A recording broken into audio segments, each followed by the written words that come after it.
आए हुए महत्वपूर्ण क्वेश्चन इसरो एग्जाम में। पहला क्वेश्चन हमारा जो है, ऑक्सी एसिटिलीन गैस के बेल्डन के एसिटिलीन सिलेंडर का वर्ण कोड क्या है? तो ऑप्शन में ए दिया है लाल, बी में मैरून, सी में ग्रीन यानी हरा और डी में ब्लैक। तो देखिए, ऑक्सी जो एसिटिलीन गैस का जो हमारा सिलेंडर होता है वो हमारा मैरून कलर का होता है, यानी ऑप्शन हमारा बी जो है करेक्ट आंसर हो जाएगा। ठीक है। अगर आपसे यही पूछता कि ऑक्सीजन सिलेंडर का रंग कैसा होता है, तो वहाँ पर ऑक्सीजन जो सिलेंडर होता है वो ब्लैक रंग का होता है। ठीक है। तो ये हमारा क्वेश्चन था, ऑक्सी एसिटिलीन गैस का सिलेंडर किस रंग का होता है? तो ये मैरून कलर का होता है। ओके। अगला क्वेश्चन कह रहा है कि फिलेट वेल्ड का वेल्डन चिन्ह क्या है? What is the welding symbol for fillet weld? तो देखिए, ये हमारा option A, B, C and D, ये चार ऑप्शन है और चारों ऑप्शन में आपको पकड़ना है फिलेट वेल्ड का सिंबल क्या होता है। तो फिलेट वेल्ड का जो सिंबल होता है वो हमारा पहला होता है, ऑप्शन ए करेक्ट आंसर हो जाएगा। अगर आपको यहाँ पर प्रोजेक्शन का सिंबल पूछ लेता, किसका? प्रोजेक्शन का, तो अब क्या करते हैं, किस प्रकार का सिंबल? तो प्रोजेक्शन का जो सिंबल होता है वो त्रिभुज के जैसा होता है, यानी इस मतलब कि ये हमारा क्या हो जाता है, इक्विलेटरल ट्रायंगल यानी समबाहु त्रिभुज की तरह जो है होता है। यानी ये प्रोजेक्शन सिंबल और फिलेट सिंबल ये बहुत ही इंपॉर्टेंट है, ये बार बार एग्जाम में पूछे जाते हैं। तो फिलेट सिंबल जो होता है वो राइट एंगल ट्रायंगल की तरह होता है, ठीक है, इस प्रकार का। मगर प्रोजेक्शन सिंबल की अगर बात करेगा तो वो कैसा होता है, वो हमारा समबाहु त्रिभुज की तरह होता है। ठीक है। नेक्स्ट क्वेश्चन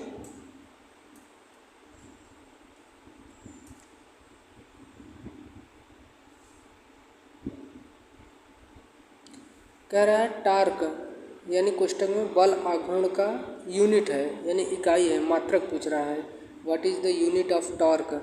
तो देखिए, इसमें दिया है ऑप्शन ए में किलोग्राम प्रति सेंटीमीटर स्क्वायर, बी में दिया है किलोग्राम प्रति सेंटीमीटर और सी में दिया है किलोग्राम सेंटीमीटर और डी में दिया है ग्राम प्रति सीसी सेंटीमीटर दिया है।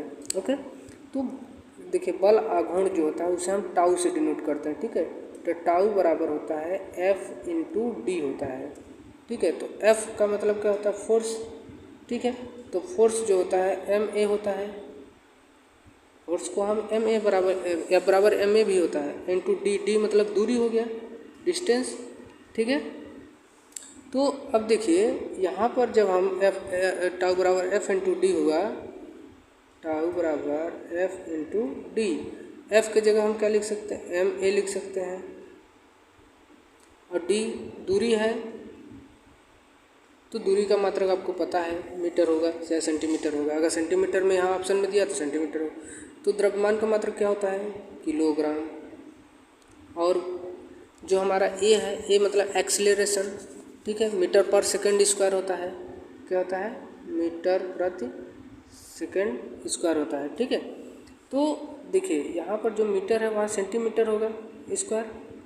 ओके। और यहाँ पर जो दूरी जो दिया है, हमारा दूरी दिया है वो भी सेंटीमीटर, तो सेंटीमीटर खत्म हो जाएगा तो क्या हो जाएगा? किलोग्राम प्रति सेंटीमीटर, यानी ऑप्शन हमारा बी जो है करेक्ट आंसर हो जाएगा। ठीक है।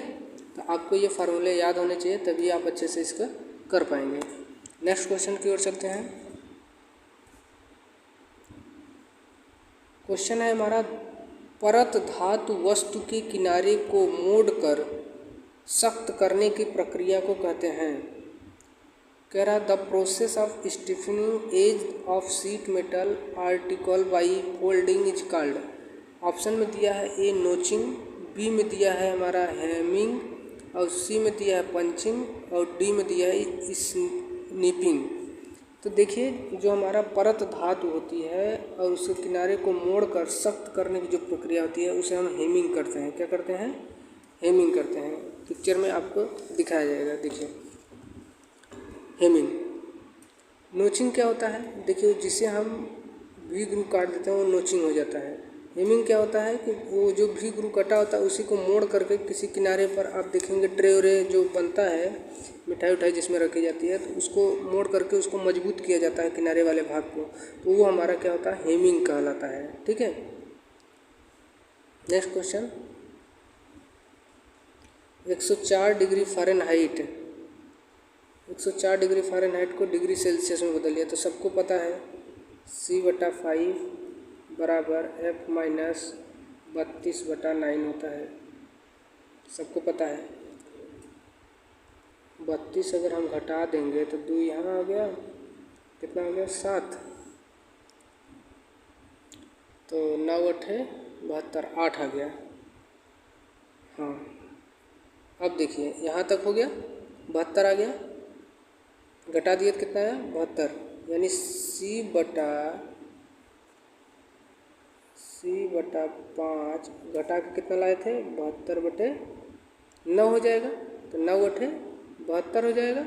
अब इसका मल्टीप्लाई हो जाएगा तो C = कितना हो जाएगा 40 डिग्री सेंटीग्रेड, यानी ऑप्शन हमारा ए क्या होगा, करेक्ट आंसर हो जाएगा 17 नंबर। Okay, next question.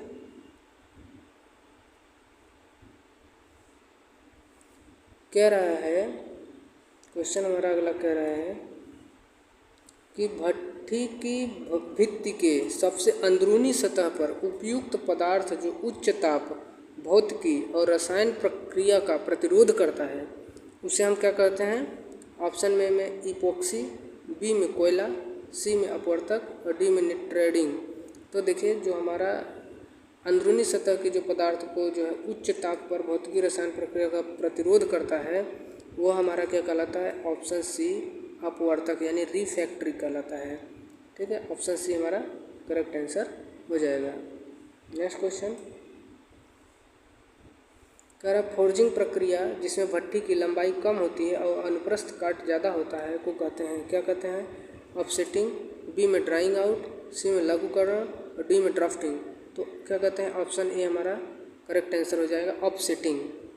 ठीक है, देखिए निम्नलिखित में से कौन सा सम्मेलन लकड़ी के लिए प्रयोग किया जाता है, तो लकड़ी के लिए कौन सा प्रयोग किया जाता है। देखिए ऑप्शन ए जो है ये एल्युमिनियम को प्रदर्शित करता है, बी जो है कांच के लिए प्रदर्शित करता है, ये कांच का सिंबल है, सी जो है, डी पहले देख लीजिए, डी जो है हमारा क्या कंक्रीट का होता है, और जो हमारा सी है यही हमारा लकड़ी का सिंबल होता है, यानी ऑप्शन हमारा सी जो है करेक्ट आंसर हो जाएगा। नेक्स्ट क्वेश्चन कह रहा है कि ड्राइंग शीट के 2 क्रमागत आकारों के क्षेत्रफल के अनुपात में है। तो ड्राइंग शीट जो हमारा होता है वह जो है कह रहा है कि 2 क्रमागत आकारों का क्षेत्रफल में मिलता है। तो कौन से आकार में ड्राइंग शीट को मिलता है, 1:5, 1:4, 1:2, 1:10। तो हमारा जो है करेक्ट आंसर क्या हो जाएगा, ऑप्शन सी 1:2 होता है। ये आपको कैसे पता चलेगा, इसके लिए हम अलग से वीडियो बना देंगे, आप लोग देख लीजिएगा। ओके, तो इसे याद रखिएगा, ड्राइंग शीट के 2 क्रमागत आकारों का क्षेत्रफल कितना होता है, 1:2 होता है। नेक्स्ट क्वेश्चन कह रहा है कि ड्राइंग पेपर में 210 मिलीमीटर इंटू 297 मिलीमीटर का अगला आकार क्या है। ठीक है, 210 मिलीमीटर इंटू 297 मिलीमीटर का अगला आकार क्या होगा, यानी कि जो हमारा A4 साइज होता है पेपर वो हमारा क्या होता है, वो 210 इंटू 297 होता है, मगर कह रहा अगला आकार यानी कि A5 का साइज पूछ रहा है, किसका, A5 का। तो देखिए जो 210 इंटू 200 कितना होता है 297, तो इसी का अगला पूछ रहा है, तो इस वाले भाग को हम आधा कर देते हैं, क्या करते हैं, आधा कर देते हैं। 297 को अगर 2 से भाग देंगे तो कितना आएगा 148 इंटू कितना हो जाएगा 210। ये पूरा सेम रखा जाता है, यानी ऑप्शन हमारा ए क्या होगा, करेक्ट आंसर हो जाएगा। यानी अगला पूछ रहा है तो इसका मतलब A5 का साइज पूछ रहा है। ठीक है।